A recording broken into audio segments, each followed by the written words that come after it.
어떤 습관을 가지면 최악이냐면 맞고 틀린 거에 자꾸 집착을 하다 보면 이 원리라는 거 무시하고 아 이런 문제는 이렇게 푸는 거네 이렇게만 생각하고 방법을 막 암기를 하는 거예요. 그런 거를 어릴 때부터 갖게 되면은 중고등학교 때는 무조건 무너져요.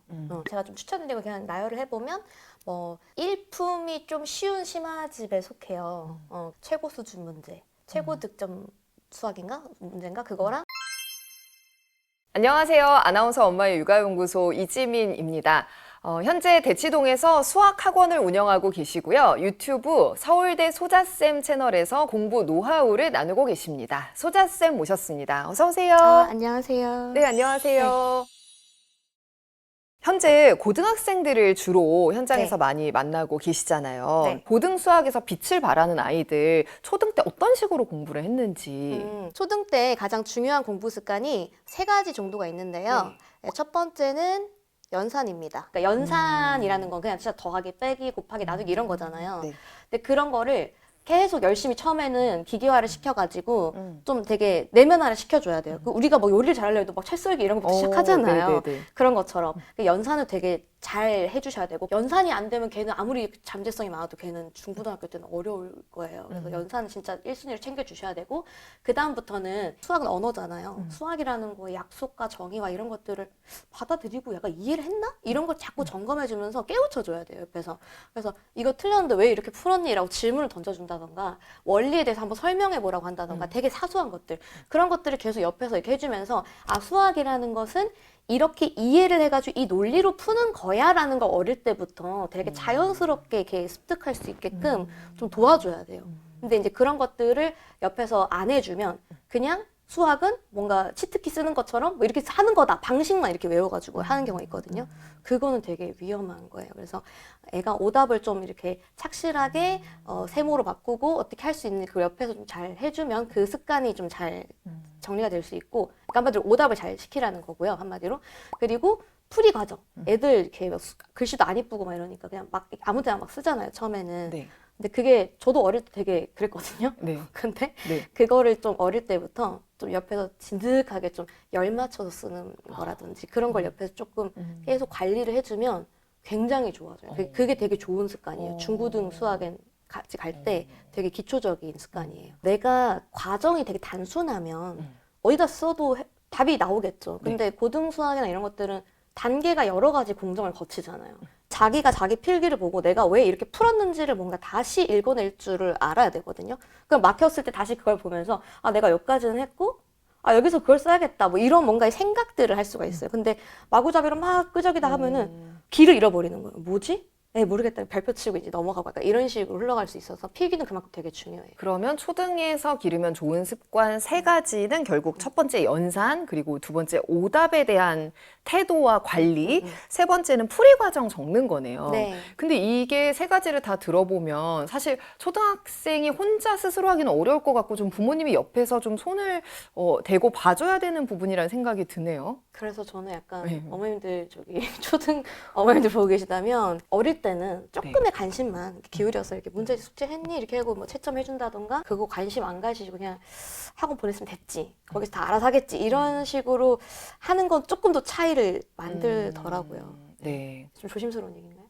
약간 아니요. 그 조그만 차이가 네, 나중엔 네. 어쨌든 큰 네, 차이를 네. 만들기도 하잖아요. 그쵸. 그렇게만 하면 중학교 2학년 정도만 돼도 이제 약간 자기주도력이 생겨요. 그렇게 하면 그럼 그때부터 본인 스스로가 채점도 할 수 있고 본인이 이렇게 해가 선생님하고 둘이서 막 오롯이 해도 상관이 없는 시기가 오는데 네. 초등 때는 혼자서 그걸 다 해나가기는 조금 힘들죠. 어리잖아요. 네. 반대로 초등 수학에서 이 습관만 피해도 네. 나중에 너무 좋습니다 하는 꼭 아, 피해야 되는 최악의 습관이 최악의 있다면요? 습관이요. 네. 어떤 습관을 가지면 최악이냐면 나는 맞고 틀리는 것에 대한 게임을 한다. 그러니까 나는 맞으면 장땡이고 틀리면은 그냥 못 푸는 거네. 과정 같은 거에 집중을 좀 해야 되는데 이 맞고 틀린 거에 자꾸 집착을 하다 보면 그냥 이거를 푸는 방식에만 얽매이거든요. 이 원리라는 거 무시하고 아 이런 문제는 이렇게 푸는 거네 이렇게만 생각하고 방법을 막 암기를 하는 거예요. 그런 거를 어릴 때부터 갖게 되면은 중고등학교 때는 무조건 무너져요. 그러니까 수학이라는 건 풀이 방법을 외우는 거야. 이렇게 인식하게 하면 안 돼요.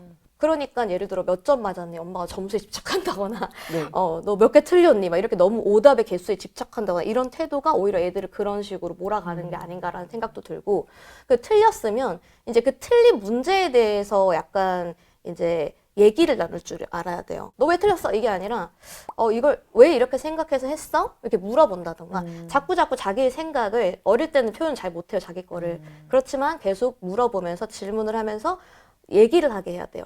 나는 이렇게 생각해서 이렇게 이해했어. 근데 이제 보면은 얘가 이렇게 오개념이 잡혔구나라는 걸 보게 되면 이제 교정도 시킬 수 있게 되고 하는 거죠. 그러니까 최악의 습관이라는 거는 점수에 집착해서 그냥 푸는 방법에만 딱 암기하는 식의 수학으로 받아들이게 하는 거. 그게 최악의 습관이다. 초등 때 하는 중등 학습 어디까지 하는 게 좋을까요? 중등은 저는 이제 심화를 꼭 추천을 드리는 네. 편이에요. 그래서 중등 예를 들면 뭐 문제집이라고 치면은 그냥 뭐 개념 원리 셋 한 번 정도 돌았다 이렇게 얘기하면 저는 그건 좀 부족하다고 말씀을 드리거든요. 그래서 네. 중등 선행을 나갈 때는 웬만하면 심화집 한두 권 정도는 최소한 풀리고 진행을 하셔라라고 제가 추천을 좀 드리는 편이에요. 초등 때 하더라도 이 심화는 꼭 하고 넘어가는 게 좋다는 말씀이시죠. 네. 그러면 심화를 할 때 심화 문제집을 풀었어요. 네. 근데 내가 중학교 1학년 1학기를 하고 심화 문제집을 2권을 풀었는데 중1을 더 좀 다져야 될지 아니면 네. 그 다음 학기로 넘어갈지 좀 어떻게 판단할 수 있어요? 테스트를 해봐야죠. 네. 근데 그걸 집에서 테스트하기에는 조금 무리가 있을 수 있고 중등 때 제가 추천하는 방법이 그 강남 기출 내신 문제들 네. 그거를 좀 다운로드 받아서 그 사이트 많거든요. 그냥 예를 들어 내가 중학교 2학년 1학기 거 뭐 중간 범위까지 있고 기말 범위 이렇게 나눠져 있잖아요. 그걸 한 권 다 끝냈으면 그 각각 하나씩 다운 받아서 그거 풀려보는 거예요, 그냥. 네. 근데 굳이 이때는 시간 제한까지는 안 둬도 될 것 같아요. 네. 이미 초등학생이 뭐 진도 나가는 중이니까 시간 압박까지는 굳이 안 가져도 되고 그냥 한번 풀어봐라. 풀이가 좀 써서 한번 해봐 이렇게 하고 채점해보는 거예요. 그러면 그 채점했을 때 결과를 보고 얘가 어느 정도는 소화했구나. 솔직히 80점대만 맞아도 괜찮다. 80점대, 90점대 괜찮아 하고 넘어갈 수 있어요. 근데 막 했는데 막 40점, 50점 나오고 이러면 이거는 아니다. 이게 빨간 그 적신호를 보고 다시 돌아가야죠. 다시 복습시키고. 그런 식으로 보시는 게 좋고 강남 기출 중에서도 난이도가 좀 달라서 네. 하나만 풀리지 마시고 네. 한 2개 정도? 2개 정도 다운받아서 보시는 걸 추천드려요. 몇 개 콕 집어서 추천해 주시면 안 될까요? 그 단대부중, 대청중 이런 학교가 좀 어려워요. 네. 진선도 요즘도 좀 어려운 편에 속하는 것 같고 네. 그런 것 중에 하나? 그리고 나머지 그냥 마음에 드시는 이름 있으면 그 강남구에서 하나 해가지고 다운받아서 한번 풀려보시는 게 도움이 될 것 같아요. 참고 자료로. 네. 근데 그걸 막 100점 맞아야 되고 이런 건 아닙니다. 100점 안 맞으니까 다시 돌아가야겠어. 이렇게 하면 한도 끝도 없고요. 그냥 한 8, 90점 정도 받았으면 그래도 어느 정도는 얘가 이해를 했으니까 그 다음 학교로 넘어가도 되겠다. 이렇게 하시면 돼요. 어차피 반복은 할 거예요. 중등 현행 때 오면 그 현행 심화를 할 시기가 오잖아요. 그때 가면 또다시 그 학기에 심화를 풀 수 있는 기회가 주어지니까 어느 정도의 소화력만 갖춰져 있으면 그 다음 쭉쭉 진행을 이렇게 나가시는 거를 추천을 드려요. 그래야 속도가 좀 붙어요. 중등 수학 문제집 고를 때 팁 좀 알려주세요. 수학 문제집은 이제 크게 2가지로 좀 분류를 해볼게요. 그냥 개념 유형 문제집이 있을 거고 심화 문제집이 있잖아요. 네. 그러면은 이제 그 개념 유형서에서도 양 차이가 있어요. 그러니까 난이도는 다 비슷해. 근데 이거를 조금 많이 문제를 풀려서 익숙하게 하게끔 하기 위해서 문제가 많은 형태가 있고 아니면 그냥 문제는 좀 적지만 기본 개념 다 담고 있는 이런 게 있어요. 그래서 그 차이는 아이의 성향에 따라서 여러 번 좀 봐야지 좀 익히는 스타일이다. 그러면은 양 많은 걸 선택을 하시면 되고요. 뭐 쌩 같은 거 있잖아요. 근데 그게 아니고 우리 애는 한 번 보는 건 잘 기억해고 막 이러면은 굳이 그 많은 것들을 하면 오히려 지루해 하거든요. 그럼 그냥 양 적은 걸로 선택을 하시면 되고 심화집은 난이도 차이가 좀 많이 있어요. 문제집마다. 네. 예를 들면 1품보다는 A급이 훨씬 어렵다. 뭐 이런 것들이 있잖아요. 그래서 심화 문제집은 우리 아이가 한 반 정도는 시도해볼 법한 문제집. 을 선정하는 게 중요해요. 그러니까 봤는데 막 80%도 못 건드려. 그런 것들은 오히려 아이들에게 흥미만 떨어뜨리고 네. 부담감만 줄 수 있거든요. 그 심화서에서 아까 그래도 아이가 50% 정도는 스스로 풀 수 있는 거를 선택해야 된다고 하셨는데 그 안에서 난이도가 있잖아요. 네. 예를 들어 A급 수학 같은 경우에 C, B, A가 있는데 C하고 A가 난이도 차이가 꽤 나잖아요. 그러면 50%라고 했을 때는 A, B, C를 전부 다 합쳐서 아니요. 말씀하시는 걸까요? 아닙니다. 이건 제가 학원에서 애들을 시킬 때 어떻게 시키냐면 C는 건너뛰어요 그냥. 그러니까 뭐 1품을 푼다. 앞에 있는 부분 개념 핵심 딱 건너뛰고 블랙라벨 푼다. 스텝 1 풀지 마. 약간 이런 식으로 앞에 부분을 스킵을 해요. 왜 그러냐면 일단 개념서와 유형서를 할 때 마스터를 시키거든요. 이 개념서와 유형집에서 필수로 하는 유형들은 당연히 풀 수 있는 정도가 됐으니까 심화서로 간 거잖아요. 그러면은 제가 말씀드렸던 심화 문제 앞단에 있는 것들은 그냥 그것들의 그냥 요약본일 뿐이에요. 또 풀 필요가 없잖아요. 그거 그냥 스킵하고 바로 어려운 고난도 문제들만 풀라고 하시면 되고 거기에서 말씀드렸던 소화력이 뭐 한 50% 정도는 한번 도전해 볼 수 있냐 이렇게 판단하시면 좋을 것 같아요. 또 어떤 분들은 초견할 때는 어떤 문제집을 해야 좋을지 모르겠다 궁금해하시는 분들도 있어서 문제집 안에서 조금 더 세세하게 설명해 주실 수 있나요? 그러니까 문제집의 난이도가 조금 있는데요. 제가 좀 추천드리고 그냥 나열을 해보면 1품이 좀 쉬운 심화집에 속해요. 최고 수준 문제, 최고 득점 수학인가 문제인가 그거랑 블랙라벨, A급 그리고 고쟁이 또 제가 좋아하는 교재 중에 하나여서 네. 이렇게 말씀드렸던 것들이 이렇게 있는데 그 A급 수학이랑 블랙라벨이 좀 제일 어려운 축에 속해요. 네.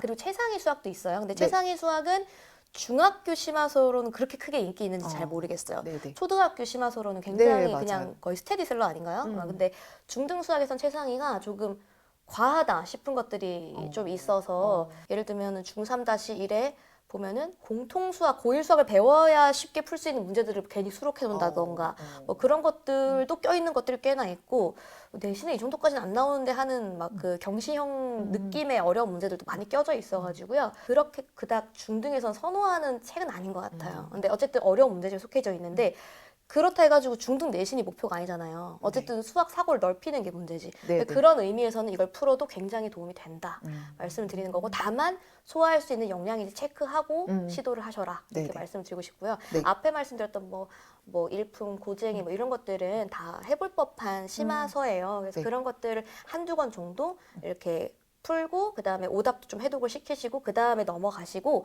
그 다음에 중등 현행이 왔을 때 앞에 말했던 것들 중에 뭐 안 풀었던 거 한번 시도해 볼 수 있고 그런 식으로 좀 활용하시면 될 것 같아요. 네. 문제집을 한 권에 가지고 몇 회독씩 시키시는 분들도 계시잖아요. 네. 여러 문제집을 하는 것보다 하나를 좀 여러 번 하는 걸 추천하시나요? 저는 일단 어떤 문제집을 선택하든지 간에 완성도를 되게 중요하게 생각을 해요. 간혹가다 어떤 학부모님들이나 학생들은 풀었다라는 자체의 경험만으로 일단 뭔가 의의를 두시는 분들이 많은데 그게 아니라 그래 좋아 그러면 여기서 랜덤하게 몇 개를 추출해서 뭐 시험을 봤을 때 몇 퍼센트나 내가 풀어낼 수 있느냐 그게 굉장히 중요한 포인트거든요.